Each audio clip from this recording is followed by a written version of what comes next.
नमस्कार. 8:30च्या बातमीपत्रात मी स्वाती पाटणकर आपलं स्वागत करते. सुरुवातीला एक नजर ठळक बातम्यांवर. भारत आणि पाकिस्तान दरम्यान परराष्ट्र व्यवहार सचिव स्तरावर आज बैठक.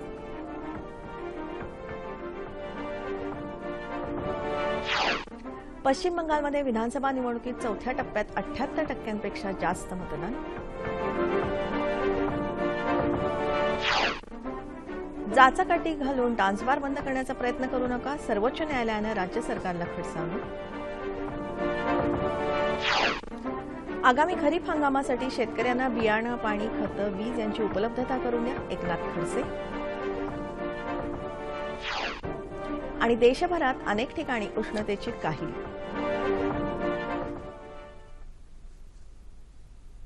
आणि आता सविस्तर वृत्त.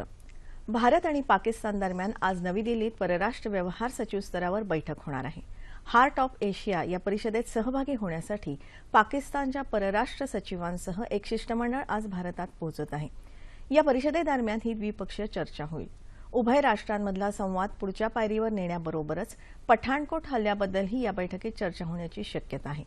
यापूर्वी या हल्ल्याच्या चौकशीसाठी पाकिस्ताननं संयुक्त चौकशी पथक भारतात पाठवलं होतं, मात्र भारतीय पथकानं तिथे जाऊन चौकशी करण्यात पाकनं सहकार्य केलं नव्हतं.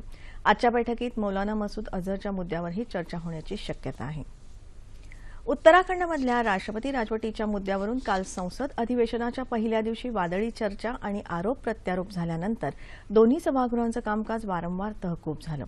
लोकसभेचं कामकाज सुरू झाल्यानंतर काँग्रेस गटनेते मल्लिकार्जुन खरगे यांनी शून्य काळातच उत्तराखंडमधल्या राष्ट्रपती राजवटीचा मुद्दा उपस्थित केला.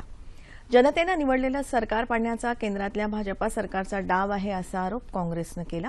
मात्र केंद्रीय गृहमंत्री राजनाथ सिंह यांनी हे आरोप फेटाळून लावले.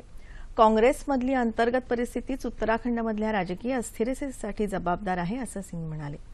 उत्तराखंडमधल्या राष्ट्रपती राजवटीचा मुद्दा काल राज्यसभेतही गाजला. काँग्रेस राजवट असलेल्या राज्यांमध्ये भाजपा सरकार अस्थिरता निर्माण करण्याचा प्रयत्न करत आहे असा आरोप काँग्रेस नेते गुलाम नबी आझाद यांनी केला. मात्र हे प्रकरण न्यायप्रविष्ट असून सध्या त्यावर कुठलीही चर्चा होऊ शकत नाही असं संसदीय कामकाज राज्यमंत्री मुख्तार अब्बास नक्वी यांनी म्हटलं. त्याआधी राज्यसभेच्या 9 नवनिर्वाचित खासदारांनी काल सदस्यत्वाची शपथ घेतली. मागणी कमी झाल्यानं दिल्लीच्या घाऊक डाळ बाजारात काल तुरीसह अनेक कडधान्यांच्या किमती घसरल्या. डाळींचा पुरेसा साठा उपलब्ध असल्यानं किरकोळ दुकानदारांच्या मागणीला मर्यादा आली आहे. त्यामुळे डाळींचे दर कोसळल्याचं बाजार विश्लेषकांनी सांगितलं. सरकारनंही डाळींचा साठा केल्यानं किमतीवर परिणाम झाला आहे. काल दिल्लीत तूर डाळ क्विंटलमागे 100 रुपये तर इतर डाळींच्या किमती क्विंटलमागे 50 रुपयांनी कमी झाल्या. राज्यात लातूर बाजारातही तुरीचे भाव क्विंटलमागे 700 रुपयांनी कमी झाले. सरकारनं डाळींचे दर नियंत्रणात आणण्यासाठी केलेल्या उपाययोजनांमुळे दर कमी व्हायला सुरुवात झाली आहे असं लातूर बाजाराचे विश्लेषक नितीन कलंत्रे यांनी सांगितलं. पश्चिम बंगाल विधानसभा निवडणुकीसाठी काल झालेल्या चौथ्या टप्प्यात 78.5% मतदानाची नोंद झाली. सर्वसाधारणपणे मतदान शांततेत पार पडल्याचं निवडणूक आयोगानं सांगितलं. या टप्प्यात 49 जागांसाठी मतदान झालं. राजकीय पक्षांमध्ये संघर्ष, मतदारांना धाक दपटशा तसंच केंद्रीय सुरक्षा दलाच्या जवानांना सत्ताधारी पक्षाच्या काही उमेदवारांकडून धमक्या देण्याचे प्रकार काही तुरळक ठिकाणी घडले. मात्र एकंदरीत मतदारांनी उत्साह दाखवल्यानं मतदानाचं प्रमाण चांगलं राहिलं. नॉर्थ 24 परगणामध्ये सर्वाधिक म्हणजे 79.16% मतदान झालं तर हावरामध्ये 75.46% मतदारांनी आपला हक्क बजावला. यंदा पाऊस चांगला होण्याचा अंदाज हवामान विभागानं व्यक्त केला आहे. मात्र गेल्या 2 वर्षांच्या दुष्काळामुळे शेतकऱ्यांची आर्थिक स्थिती खराब आहे.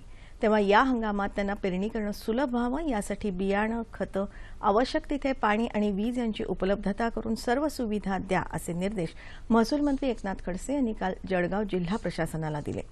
जिल्ह्यात यंदा तृणधान्य, कडधान्य, गळीत धान्य तसंच कापूस आणि ऊस या पिकाखाली 7,57,771 हेक्टर क्षेत्र असेल आणि त्यातून 16,844 मेट्रिक टन उत्पादन अपेक्षित आहे.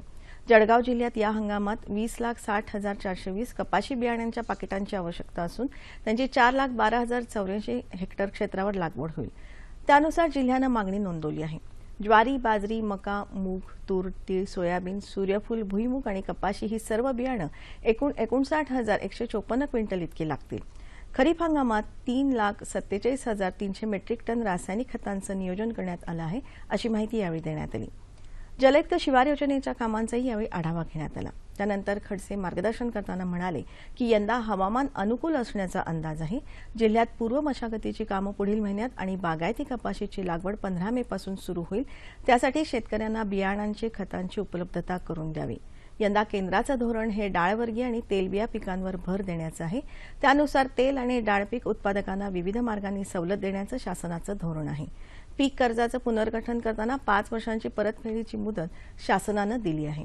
शेतकऱ्यांना दिवसा सलग 8 तास वीज पुरवठा देण्यासाठी वीज कंपनीच्या अधिकाऱ्यांनी नियोजन करावं असे निर्देशही खडसे यांनी दिले। अहमदनगर जिल्ह्यात खरीप हंगाम 2016 साठी 5,32,100 हेक्टर पेरणीचं उद्दिष्ट ठेवण्यात आलं असून ते सरासरी क्षेत्राच्या 129% इतकं असल्याची माहिती जिल्ह्याचे पालकमंत्री राम शिंदे यांनी दिली। जिल्हाधिकारी कार्यालयातील नियोजन भवनात जिल्हास्तरीय खरीप हंगामपूर्व आढावा बैठक पालकमंत्र्यांच्या अध्यक्षतेखाली झाली, त्यावेळी ते बोलत होते। खरीप हंगामाच्या पेरणीच्या उद्दिष्टांमध्ये 2,73,100 हेक्टर क्षेत्रावर तृणधान्य, 69,900 हेक्टर क्षेत्रावर कडधान्य, 77,100 हेक्टर क्षेत्रावर गळीत धान्य पिकाचा समावेश आहे। त्याचबरोबर कापूस पिकाचे 1,12,000 हेक्टर क्षेत्राचं उद्दिष्ट ठेवण्यात आलं आहे। राज्यात पंतप्रधान पीक विमा योजना खरीप हंगाम सन 2016 पासून राबवण्याबाबत लवकरच योग्य तो निर्णय घेण्यात येणार असल्याचं पालकमंत्री म्हणाले। डान्स बार पुन्हा सुरू करण्याच्या विषयावर सर्वोच्च न्यायालयानं काल राज्य सरकारला फटकारलं।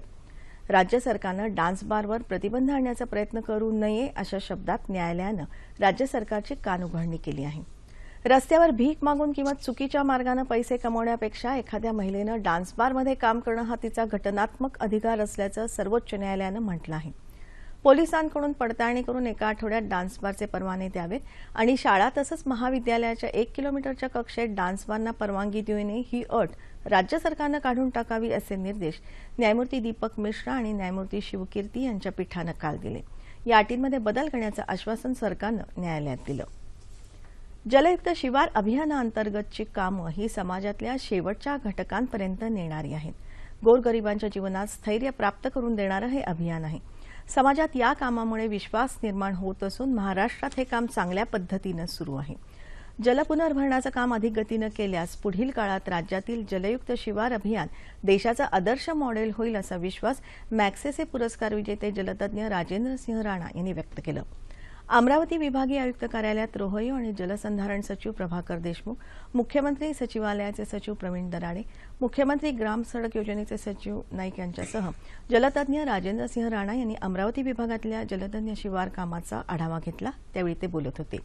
राज्यातल्या अनेक जिल्ह्यांना मी भेटी दिल्या, अनेक जिल्ह्यात जलयुक्तची सुंदर कामं झाली आहेत। जिल्हाधिकाऱ्यांनी या कामात प्रशासकीय कामासह सामाजिक नेतृत्वही करावं असं सांगून ते म्हणाले, मी राजस्थानात 60 नद्यांचं पुनरुज्जीवन केलं। मागील 2 वर्षात पाऊस कमी झाला तरी आम्ही 3 पिकं घेत आहोत। उपलब्ध पाणी साठ्याचं बाष्पीभवन होऊन दिलं नाही, पाणी साठे झाकून ठेवले। जमिनीत पाणी जिरवण्याचं तंत्रज्ञान विकसित करून मोठ्या प्रमाणावर भूगर्भात पाणी जिरवलं। राज्यात रिचार्ज शाफ्ट हा उपक्रम जमिनीत पाणी जिरवण्यासाठी अधिक परिणामकारक आहे। याद्वारे गतीनं पाणी जमिनीत मुरतं। देशात कडधान्य आणि तेलबियांचं उत्पादन वाढवण्यासाठी मोहीम हाती घेण्यात आली आहे।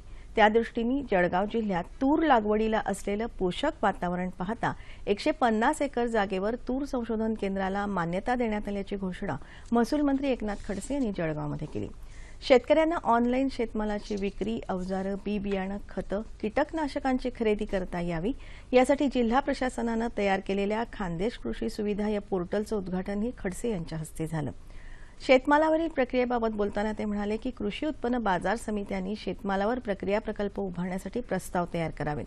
शासन त्यांना 50% अनुदान देईल। शेतकऱ्यांना थेट मार्केटिंगची सुविधाही शासनानं उपलब्ध करून दिली आहे। त्यासाठी शेतकरी गटांना प्रोत्साहन देण्यात येत आहे। याबरोबरच शेतकऱ्यांना संरक्षण देणं हेही शासनाचं धोरण असल्याचं खडसे यांनी स्पष्ट केलं। पीक नियोजन करताना पीक विम्यासाठी शासनानं नवीन विमा योजना आणली असल्याची माहिती त्यांनी दिली। राम नाईक यांचे विचार हे माझ्या संसदीय जीवनाचं ब्रीदवाक्य असून त्यांच्या विचारानंच मी राजकारणात मोठा झालो असे गौरवोद्गार मुख्यमंत्री देवेंद्र फडणवीस यांनी काढले। मुंबईत काल उत्तर प्रदेशचे राज्यपाल राम नाईक यांच्या चरैवती चरैवती या पुस्तकाचं प्रकाशन मुख्यमंत्र्यांच्या हस्ते करण्यात आलं, त्यावेळी ते बोलत होते। यावेळी माजी मुख्यमंत्री मनोहर जोशी, सुशीलकुमार शिंदे आदी मान्यवर उपस्थित होते। वेळेचं नियोजन हा त्यांचा महत्त्वपूर्ण गुण असून एक व्यक्ती आपल्या जीवनात किती काम करू शकते याचा प्रत्यय या पुस्तकाच्या माध्यमातून येतो। चरैवेती चरैवेती हे या पुस्तकाचं नाव राम नाईक यांच्या जीवनचरित्राला साजेसं आहे, असंही मुख्यमंत्री यावेळी म्हणाले. अहमदनगर जिल्ह्यातलं हिवरे बाजार हे आदर्श ग्राम पुरस्कार मिळालेलं गाव म्हणून सर्वज्ञात आहे. नुकताच पंतप्रधान नरेंद्र मोदी यांनीही मन की बात या कार्यक्रमात हिवरे बाजार गावातल्या कार्यपद्धतीचा आणि विकास कामांचा आवर्जून उल्लेख केला.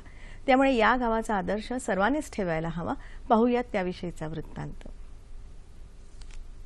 राज्यात आज अनेक भागात पाण्याचं दुर्भिक्ष्य आहे, पण याही परिस्थितीत हिवरे बाजार गाव पाण्याच्या बाबतीत सुखी आहे. खरं तर इथेही कमीच पाऊस पडतो, तरीही ग्रामस्थांनी एकत्र येऊन पाण्याचं योग्य पद्धतीनं नियोजन करून गावाची गरज भागवली.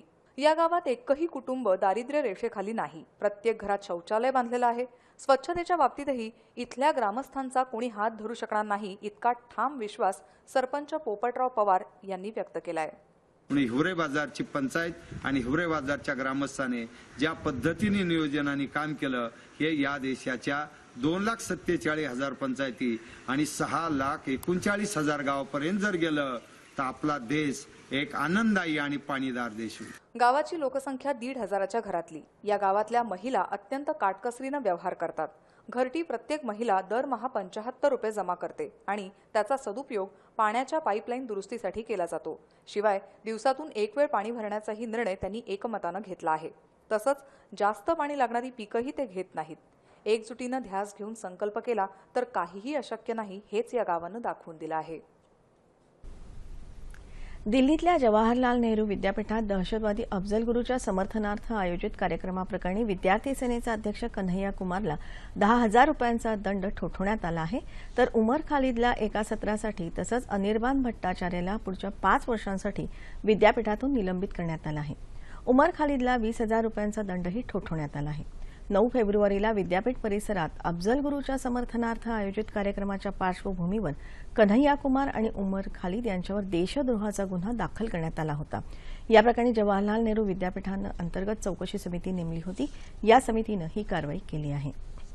मराठवाड्यातल्या मद्यनिर्मिती कारखान्यांना दिल्या जाणाऱ्या पाण्याविषयीच्या जनहित याचिकेची सुनावणी काल औरंगाबाद उच्च न्यायालयात पूर्ण झाली. यावरचा निकाल आज जाहीर होण्याची शक्यता आहे. मद्यनिर्मितीचा व्यवसाय हा घटनात्मक किंवा मूलभूत अधिकार नाही, या सर्वोच्च न्यायालयाच्या निकालाचा दाखला देत याचिकाकर्त्यानं आपली भूमिका न्यायालयासमोर मांडली.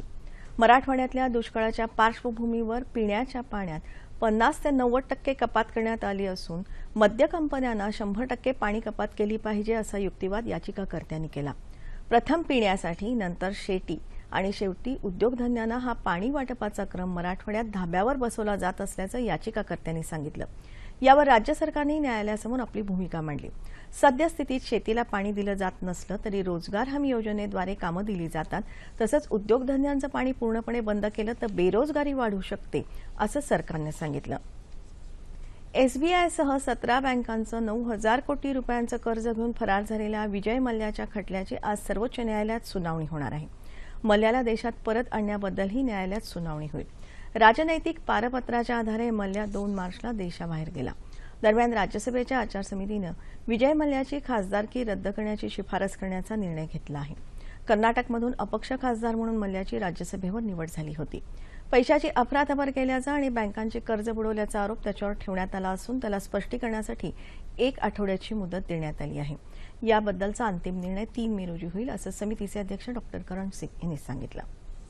दक्षिण कोरियामध्ये आयोजित एशियन आणि ओशियन ऑलिम्पिक पात्रता स्पर्धेत भारताचा नौकानयनपटू दत्तू भोकानल यांनी रौप्य पदक पटकावत रिओ ऑलिम्पिकसाठी आपलं स्थान निश्चित केलं आहे. पुरुष एकेरी गटात दत्तू यानं स्कल स्पर्धेत 2रं स्थान मिळवून रिओ ऑलिम्पिकमध्ये स्थान मिळवण्यात यश मिळवलं. दुसरीकडे रिओ द जानेरो सुरू असलेल्या ISS स्पर्धेत भारताचा नेमबाज मेहरजा खान यानंही नेमबाजीत रौप्य पदक पटकावलं आहे. विश्वचषक स्पर्धेतलं हे भारताचं पहिलं पदक आहे. देशभरात उष्णतेच्या काहिलीनं नागरिक हैराण झाले आहेत. ओदिशामध्ये पाऱ्यानं 48 अंश सेल्सिअसची पातळी अजूनही सोडली नसून 15 जूनपर्यंत शाळा बंद ठेवण्याचा निर्णय शासनानं घेतला आहे. तेलंगणातही उष्णतेचा कहर सुरूच असून पुढचे 3 दिवस ही परिस्थिती कायम राहील, असा हवामान खात्याचा अंदाज आहे. एकीकडे उन्हाची काहिली होत असताना आसाम आणि अरुणाचल प्रदेशमध्ये मात्र मुसळधार पावसानं थैमान घातलंय. 1 लाख नागरिक या पुरामुळे बाधित झाले आहेत. येत्या 36 तासात मराठवाड्यात तुरळक ठिकाणी पाऊस पडण्याची तर याच काळात राज्याच्या उर्वरित भागात हवामान कोरडं राहण्याची शक्यता हवामानशास्त्र विभागानं वर्तवली आहे. ठळक बातम्या पुन्हा एकदा. भारत आणि पाकिस्तान दरम्यान परराष्ट्र व्यवहार सचिव स्तरावर आज बैठक.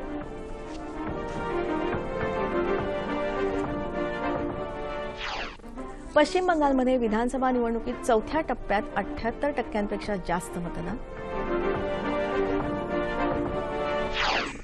जाचकाठी घालून डान्स बार बंद करण्याचा प्रयत्न करू नका, सर्वोच्च न्यायालयानं राज्य सरकारला खडसावलं.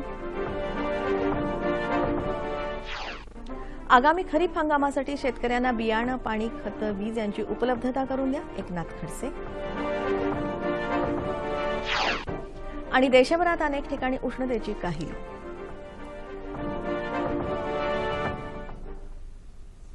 याबरोबरच हे बातमीपत्र संपलं.